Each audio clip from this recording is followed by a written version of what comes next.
On the 26th of February 1851, the Sheffield Women's Political Association was formed at a meeting held in a Sheffield hotel. One of the key founding members of the Sheffield Women's Political Association was well-known slave trade abolitionist Anne Knight. Frustrated at the absence of women's voices at the 1840 World Anti-Slavery Convention, Knight wrote what has been considered the first pamphlet on women's suffrage. This marked the beginning of a long fight for women's equality and the start for the British women's suffrage movement. A movement grew, and in 1913, 50,000 suffragists marched to London from all corners of England and Wales in what became known as the Great Pilgrimage. And on Saturday the 5th of July in 1913, the Northern Contingency marched into Sheffield city centre via Attercliffe, accompanied by the Sheffield Recreation Prize Band. Thanks to the dedicated protests such as these, in 1918, women over the age of 30 with certain property qualifications were given the vote. Over 8 million women could now vote.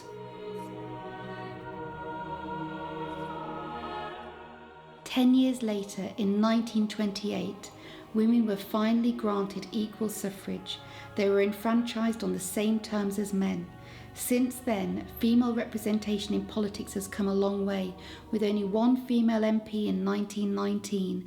The 2019 general election saw 220 women elected as MPs.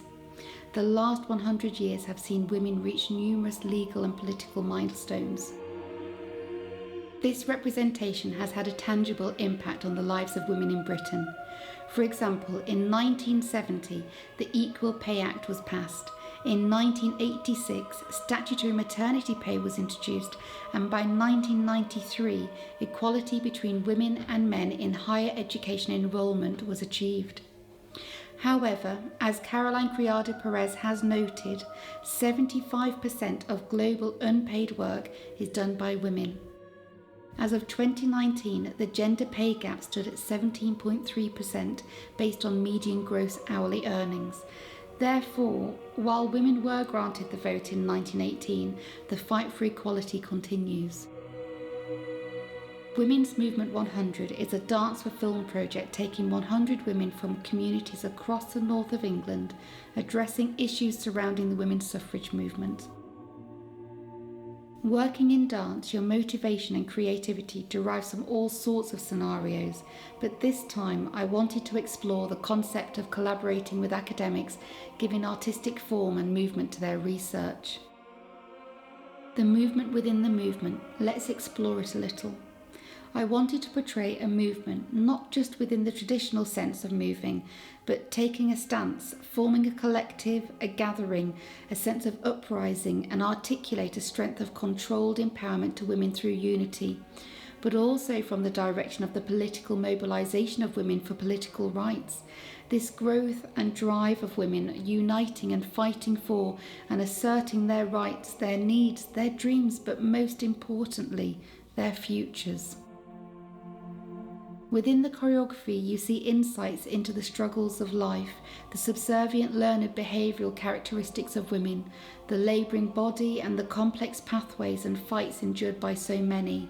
Our northern heritage of industrial working mechanisms formed for many the sheer backbone of economics and life. Accelerations in tempo and movement acknowledge historical and political shifts. The uniting of momentums and the directional changes represent challenges faced through what is a very complicated and non-linear story. For example, the different approaches taken by suffragettes and suffragists in their strive to achieve equality. I wanted to recognise how the female form is represented in numerous parts of her life. The lack of worth and belief in achievements in work and politics, the lack of statues and monuments reflecting the accomplishments of women nationwide and historically.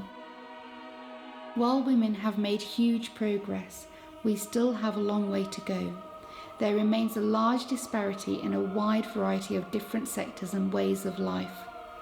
As Julie Gottlieb has emphasised, getting the vote in 1918 did not signal an end to the cause, and we must always be aware of this. The feminist struggle for women's equality has been a notable feature throughout this last century, despite those who claim otherwise. Change and progress has been cyclical and not linear. So just like the fight for equality has not ended, neither has this project. There must be further research and compilations put together in order to truly understand the wide scope and variety of the Women's 100 movement and its place within contemporary society today.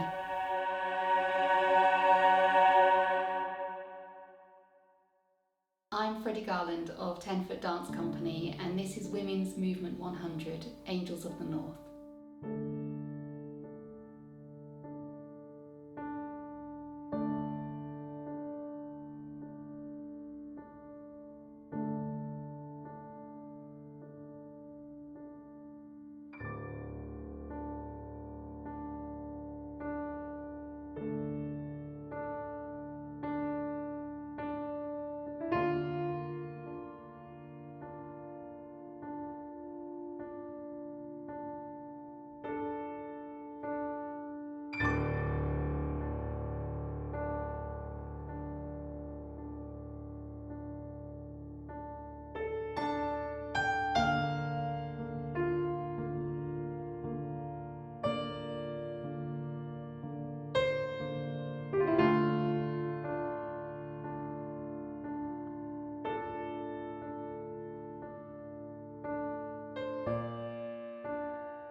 So there you have it, an insight into a project that is still very much in the making. The research, creation, choreography, and everything that builds from the foundations up a large-scale, multifaceted community project. COVID-19 brought all physical activity to a pause. However, we look to resume this project at its very earliest opportunity and hope you will continue to be a part of the journey.